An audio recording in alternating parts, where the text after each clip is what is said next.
Football বিশ্বের অপেক্ষার অবসান। বিশ্বকাপের মঞ্চে আবারও মুখোমুখি দুই চিরপ্রতিদ্বন্দ্বী আর্জেন্টিনা ও ইংল্যান্ড।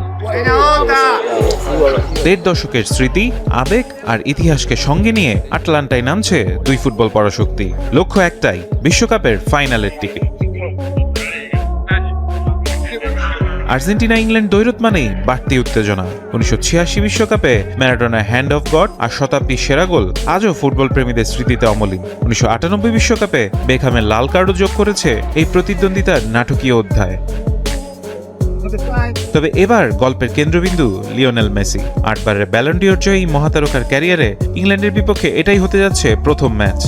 সবসময় বড় দলের বিপক্ষে খেলতে মুখিয়ে থাকি। ইংল্যান্ড একটি পরাশক্তি, তাদের বিপক্ষে আমি কখনো খেলিনি। তাদের বিপক্ষে ম্যাচ খেলা সবসময়ই বিশেষ কিছু। অন্যদিকে টমাস টুখেলের ইংল্যান্ডও প্রস্তুত নিজেদের শ্রেষ্ঠত্ব প্রমাণে। তরুণ প্রতিভা আর অভিজ্ঞতার মিশালে তারাও চায় ফাইনালের মঞ্চে পৌঁছাতে। হ্যারি কেইন, জুড বেলিংহামরা আছেন দারুণ ছন্দে।